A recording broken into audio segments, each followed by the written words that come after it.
नमस्कार दोस्तों, तूली the vlogger में आप सबका फिर से स्वागत है। दोस्तों आज की इस वीडियो में मैं आप लोगों को बताने वाली हूँ कि अगर शनि और राहु के कुप्रभाव से बचना है तो सबसे पहले गौर करने वाली योग्य बातें हैं कि क्या क्या नहीं करना चाहिए और राहु और शनि को करेक्ट करने के लिए यानी उसके शुभ फल को प्राप्त करने के लिए क्या करना चाहिए।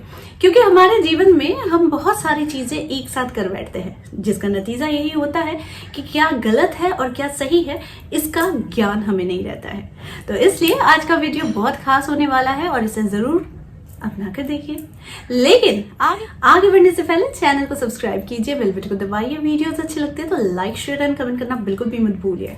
आगे बढ़ते हैं दोस्तों। राहु अगर मेहरबान होता है तो वो रंग को भी राजा बनाता है। ठीक उसी तरीके से शनि अगर मेहरबान है तो रंग को राजा बनते देर नहीं लगती। लेकिन अक्सर हम अपने ग्रहों की चाल को समझ नहीं पाते हैं कि आखिर ये चाल हमारे विरुद्ध क्यों जा रही है। कभी कभी हमारे द्वारा किए गए कार्य में से भी उत्पन्न हुई कठिनाइयां ये साबित करती है कि राहु और शनि दूषित होता है हमारे कार्यों से। ठीक है, तो उसमें सबसे पहला जो कार्य करते हैं कि हम लोग बाथरूम को गंदा रख देते हैं। बाथरूम में कपड़े यानी नहाकर जो हम लोग फ्रेश पहनते हैं वो नहीं, नहाने वक्त जो हम लोग पुराने कपड़े उतारते हैं यानी जो यूज्ड किया हुआ कपड़ा होता है वो हम जहां तहां बाथरूम में फैला कर रख देते हैं या फिर जैसे तैसे रख देते हैं। तो ऐसे और बाथरूम को गंदा कर देते हैं। तो ऐसे में एक तो नेगेटिव एनर्जी का वास होता है और दूसरी चीज है कि राहु प्रभावित होता है। तो इसीलिए सबसे पहले कि बाथरूम को गंदा ना रखिए, बाथरूम को बिल्कुल साफ सुथरा रखिए। क्योंकि आप नहाने जा रहे हैं एनर्जी को यानी नेगेटिव एनर्जी को खत्म करने जा रहे हैं, हटाने जा रहे हैं। और साथ में आप अगर इसी का विपरीत करते हैं यानी आप नेगेटिव एनर्जी को आप हटाने जा रहे हो, रिमूव करने जा रहे हो, लेकिन साथ में और नेगेटिव एनर्जी को लेकर आ रहे हो तो फिर कोई मतलब नहीं बनता है। तो इसीलिए आपको जो करना है कि बाथरूम को हमेशा साफ रखना है। अपने उतारे हुए कपड़े हमेशा एक निश्चित जगह पर रखिए, जहां तहां फैलाकर नहीं रखना चाहिए। दूसरी चीज, चिल्लाकर जो इंसान बात करता है वो इंसान के घर में लक्ष्मी तो दूर दूर तक नहीं आती है। दूसरी बात, यहाँ पर शनि बड़ा विरक्त होता है यानी शनि इसका कुप्रभाव मिलता है। जो इंसान बहुत जोर से चिल्लाकर बात करता है, क्योंकि शनि देव को कहा जाता है धैर्य के मालिक है, शांति के मालिक है। लेकिन शनि देव, अगर आप शनि देव के विरुद्ध जाकर कोई कार्य करते हैं तो पनिशमेंट भी बहुत ज्यादा तगड़ा मिलता है। दूसरी बात, याद रखिए हमारे द्वारा किया गया कोई भी कार्य ये हमारे प्लैनेट्स को जरूर इफेक्ट करता है। तो जैसे कि आप अगर घर में हनुमान चालीसा पढ़ते हैं, दुर्गा चालीसा पढ़ते हैं, मंत्रों का जाप करते हैं, इससे हमारे प्लैनेट्स अच्छी पोजीशन लेते हैं। लेकिन अगर उसी के विरुद्ध में आप कार्य करते हैं यानी पूजा पाठ नहीं करना, जैसे जैसे घर में रहना, गंदगी फैला कर रखना, ये सारी चीजें अगर आप करते हैं तो आपके प्लैनेट्स इससे बहुत ज्यादा प्रभावित होते हैं। करने के लिए करना क्या है, राहु और केतु को ठीक करने के लिए तो सबसे पहली चीज है, मैंने दो चीज बता दी आप लोगों को। एक तो चिल्ला कर ना बात करें और दूसरी बात है बाथरूम को गंदा न रखें। अब करना क्या है, लौंग और कपूर हर घर में जलना चाहिए, हमेशा कहती हूँ, और इसका प्रभाव आप लोगों ने खुद देखा है। जिस घर में हनुमान चालीसा पाठ होती है, दुर्गा चालीसा का नित्य पाठ होता है, उस घर में कभी दरिद्रता तो रहती ही नहीं है, कलह तो रहता ही नहीं है, इंसान बड़ा शांत और स्थिर बनता है। ठीक है, अब अगली बात, हमेशा आपको ध्यान रखना चाहिए अननेसेसरी किसी के साथ विवाद में नहीं उलझना चाहिए। इससे भी एक तो आपकी ऊर्जा खराब होती है, दूसरा शनि प्रभावित होता है, राहु और ज्यादा विचलित होता है। तो राहु ऐसे ही, राहु को कहा जाता है कि राहु पैसे के मामले में बड़ा स्थिर है, पैसा बहुत देता है। यानी इंसान पर अगर कृपा बरसाए तो राहु क्या से क्या कर सकता है, शनिदेव क्या से क्या बना सकता है।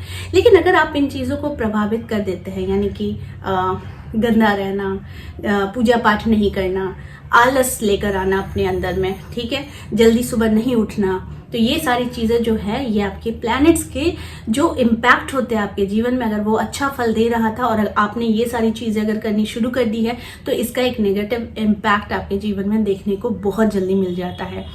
आलस, लेजीनेस, ये जो एक चीज है ना ये हम ही खुद तैयार करते हैं। आप मेरी बात को मिला लीजिए, जैसे कि सुबह सोकर उठते के साथ ही बिस्तर वैसे का वैसा ही पड़ा रहता है 12 बजे तक, 11 बजे तक, या फिर कहिए पूरे दिन तक। ठीक है, तो ये क्या होता है, ये लेजीनेस को आमंत्रण देता है कि भाई मेरा बिस्तर ऐसा है, मेरा घर मैसी है, मेरा घर जैसा तैसा है, तो मेरे घर में एनर्जी आएगी कहाँ से? क्योंकि हम खुद ये एनर्जी क्रिएट कर रहे हैं। तो आप जब जो एनर्जी आप क्रिएट करते हैं वैसा ही इम्पैक्ट आपके जीवन में पड़ता है। बहुत सिंपल रूल्स एंड रेगुलेशन बता रही हूँ जो आप लोग खुद ही देख लो। अगर हम फॉलो करते हैं कुछ रिचुअल्स तो हमारा जीवन प्रगति जरूर मिलता है हमारे जीवन को। अगर वहीं पर हम अवॉइड कर देते हैं बहुत सारी चीज़ों को, जैसे पूजा पाठ नहीं करना, बिस्तर नहीं उठाना, सुबह सुबह ब्रश वगैरह नहीं करना, सुबह सुबह साफ सुथरा नहीं रहना, तो इसका एक इम्पैक्ट हमारे जीवन में कैसे दिखने को मिलता है हमें पता चल जाता है। क्यों? हम परेशान हो जाते हैं, हम कर्ज में डूब जाते हैं, अननेसेसरी तनाव होता है, झगड़ा होता है और घर में शांति रहती नहीं है। और वही शांति की तलाश हम बाहर ढूंढते हैं, है ना। लेकिन मैं आपको बता रही हूँ हमारी शांति हमारे घर में है। हर एक चीज आपके मन के मुताबिक जरूर होगी अगर आप अपने रूल्स एंड रेगुलेशन को फॉलो करते हैं। तो आपके रूल्स एंड रेगुलेशंस क्या होने चाहिए वो आपको बनाना है। जो आप करते हैं अभी तक और जिसका बुरा प्रभाव अभी तक आपके प्लैनेट्स दे रहे थे, तो ऐसे में आपको क्या करना है, एक रूल्स एंड रेगुलेशंस बनानी है कि आपको क्या क्या करना है दिन में, मतलब सुबह से लेकर रात तक आपको क्या क्या करना है आपके जीवन में। दूसरी बात, मंत्र चैंटिंग कितने बार करते हैं? कभी जब मन हुआ आज 10 बार कर लिया, कभी मन हुआ कल 51 बार कर लिया, कभी मन हुआ 108 बार कर लिया, तो ये बिल्कुल गलत है। ठीक है, किसी भी कार्य को आप करते हैं तो वो संकल्प के साथ होता है और वो संकल्प तभी पूरा होता है, आपकी इच्छा भी उसी संकल्प के साथ तभी पूरी होती है जब आप अपनी वादा पर आप डटे हुए रहते हैं। आपका वादा जो है भगवान के साथ, संकल्प जो है वो बिल्कुल डटा हुआ होना चाहिए। ठीक है, कभी कभी हो जाता है, तबीयत खराब है, इधर नहीं हो रहा है तो कोई बात नहीं, लेकिन अगर आपके पास समय है, आपके हेल्थ परमिट करती है, लेकिन आप आलस की वजह से नहीं करते हैं, तो इसका आपके जीवन पर एक बहुत ही बुरा प्रभाव पड़ता है। दूसरी चीज, लोग अक्सर अपनी परेशानी खुद बढ़ा देते हैं। वो कैसे? जब वो अपने जूठे बर्तन को जैसे ही खाना खाते हैं तो जूठे बर्तन को टेबल पर ही रख देते हैं। ये सबसे बड़ा दोष है। अपने जूठे बर्तन खुद नहीं उतारते हैं, ये सबसे बड़ा दोष है। जूठे बर्तन हटाने के बाद वो टेबल को साफ नहीं करते हैं, ये तो और बड़ा दोष है। इसके बाद जो सबसे बड़ा दोष है कि आप जहाँ जूठे बर्तन उतारते हैं वहीं पर कुल्ला भी करते हैं, यानी हाथ भी धोते हैं, कुल्ला भी करते हैं, तो ये तो महापाप है। ठीक है, तो इस बात का ध्यान रखिए, क्योंकि जूठे बर्तन के ऊपर ही आप अपना मुंह भी साफ करेंगे, हाथ भी साफ करेंगे। एक तो अनहाइजीनिक है, दूसरी बात है कि इससे आपके ग्रह बहुत प्रभावित होते हैं, तीसरी बात होती है कि माँ लक्ष्मी रुष्ट हो जाती है। तो इसलिए इस बात का ध्यान जरूर रखिएगा।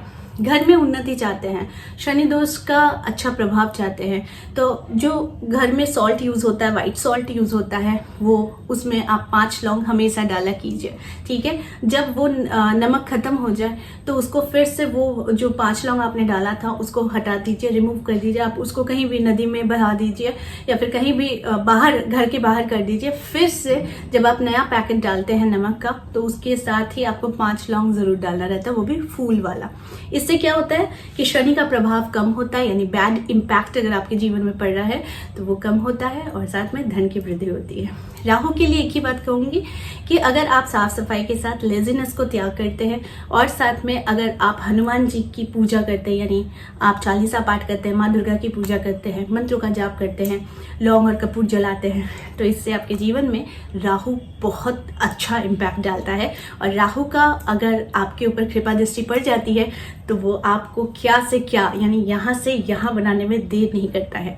तो इसीलिए राहु और शनि के बुरे प्रभाव को अगर इससे बचना है तो आप इन सारी चीज़ों को जरूर फॉलो कीजिए। तो आई होप आज का वीडियो आप लोगों को अच्छा लगा होगा। इस तरह के वीडियोस मैं आप लोगों तक लाते रहूंगी। आज के लिए बस इतना ही, फिर मिलेंगे एक नए टॉपिक के साथ। तब तक के लिए आप सबको मेरा प्यार भरा नमस्कार।